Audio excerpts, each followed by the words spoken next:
오늘은 예레미야애가 2장 말씀입니다. 이 말씀을 깨닫는 은혜가 우리 안에 넘치길 원합니다. 모든 곳에 하나님이 거하신다 하지만 단 한 곳 하나님이 거하지 않을 수도 있는 곳이 있죠.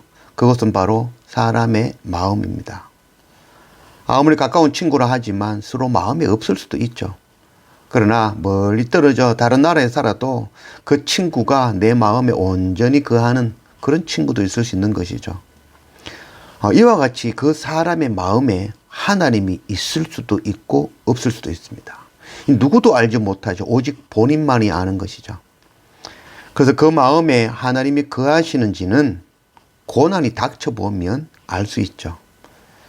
고난이 닥치면 하나님을 마음에 품은 자들은 자신을 돌아보고 회개하며 하나님께로 더 가까이 돌이키게 되어지는 것이죠.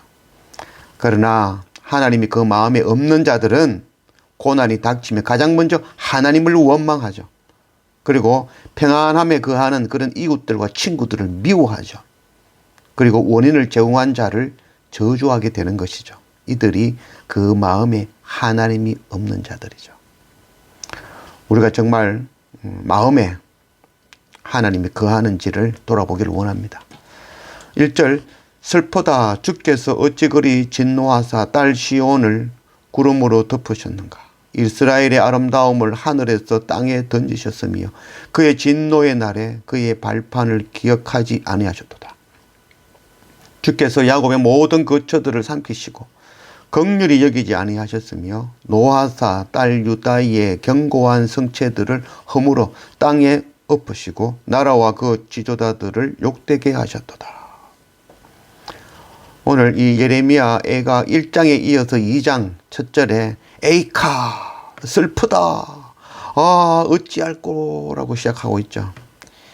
BC 586년 예루살렘 성과 또 성전이 이 바벨론에 의해서 완전히 무너지고 불타고 성전의 기물들은 모두 약탈당하고 또 왕들과 지도자들은 모두 또 석공들 일할 수 있는 자들 지혜 있는 자들을 모두 붙잡혀 가지고 굴비마냥 묶여 바벨론으로 잡혀가고 말았죠. 유다 백성들은 이 모든 재앙이 하나님으로부터라고 이야기하고 있죠. 하나님이 재앙을 부으셨고 하나님께서 이 성을 불태우셨고 하나님께서 우리를 붙잡아 바벨론으로 끌고 가셨다라고 이야기하고 있는 것이죠. 이렇게 생각하는 것은 이들만의 생각이 아니라 바로 오늘날 우리도 동일하게 생각하죠. 고난이 닥치고 어려움이 닥치면 건강을 잃으면 우리는 가장 먼저 하나님께서 치셨다라고 여기는 것이죠. 제가 먼저 말씀드렸듯이 그 마음에 하나님이 없는 자들이 하는 첫 번째 행위가 바로 하나님을 원망하는 것이죠. 에스겔 18장 23절 주 여호와의 말씀이니라. 내가 어찌 악인이 죽는 것을 조금인들 기뻐하랴. 그가 돌이켜 그 길에서 떠나 사는 것을 어찌 기뻐하지 아니하겠느냐. 하나님께서는 악한 자를 벌하시는 분이 아닙니다. 이 가인이 아벨을 돌로 쳐 죽였을 때 하나님께서는 가인을 찾아가셨죠. 찾아가신 이유는 가인을 벌하고 가인에게 매를 들고 그를 회초리로 때리려 하시는 것이 아니었죠. 그를 구원하기 위함이었죠. 그를 용서하기 위함이었고 그를 회개하고 돌이키게 하기 위함이셨죠. 그러나 그 마음에 하나님이 없는 그 가인은 하나님을 오해하고 자기를 죽이려 오신 줄 알았던 것이죠. 그리고는 가인은 하나님을 떠나 하나님을 마음에 없는 자들의 그런 조상이 되고 말았던 것이죠. 하나님께서는 가인에게 말씀하셨죠. 나를 벌하러 오셨습니까? 그렇지 아니하다. 이게 바로 하나님의 대답이었죠. 그렇지 아니하다. 하나님께서 만일 죄인들을 벌하신다면 이 땅에 단 한 사람도 살아남을 수 있겠습니까? 우리는 모두 죄인인데. 멸망이나 구원은 하나님의 의지에서 나오는 것이 아니라 그 마음에 하나님이 없는 것, 그것이 곧 저주이며 멸망이며 심판이 되어지는 것입니다. 아버지는 결단코 자녀를 버리지 않죠. 어느 부모가 자녀를 고난 가운데 던질 수 있겠습니까?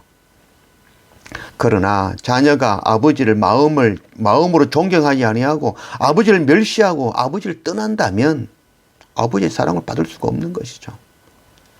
탕자의 비유가 그것을 설명하고 있죠. 탕자가 아버지를 떠나 세상 속에서 제 마음대로 살았죠. 그곳에서는 아버지의 사랑, 아버지의 보호, 어머니의 따뜻한 그 집밥을 먹지 못하는 것이죠. 사람들은 멸망이나 구원이 하나님으로부터라고 말하지만 멸망과 구원은 우리 안에 하나님을 품었는가, 품지 않는가, 거기에서 결정되는 것이라 할 것입니다. 8절 여호와께서 딸 시온의 성벽을 흙으로 결심하시고 줄을 띄고 무너뜨리는 일에서 손을 거두지 아니하사 성벽과 성곽으로 통곡하게 하셨으며 그들이 함께 저하였도다. 성문이 땅에 묻히며 빗장이 부서져 파괴되고 왕과 지도자들이 율법 없는 이방인들 가운데에 있으며 그 성의 선지자들은 여호와의 묵시를 받지 못하는도다. 하나님께서 예루살렘을 멸망시키기로 결심하시고 빗장도 부수시고 파괴하고 더 이상 선지자들에게는 하나님의 말씀을 주시지 않았다라고 말씀하고 있죠. 그러나 이는 하나님께서 하신 것이 아니라 하나님이 없는 사람들이 당할 수밖에 없는 일이죠.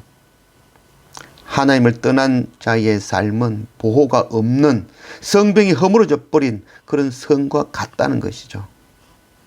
하나님을 떠나 마음에 하나님이 없는 자들은 하나님의 음성을 듣지도 않고 보지도 않는 것이죠. 눈을 닫고 귀를 닫았던 것이죠. 그리고는 하나님께서 더 이상 선지자에게 묵시를 하지 않는다라고 말하죠. 예레미야가 끊임없이 하나님의 말씀을 전하였지만 듣지 않았던 것이죠.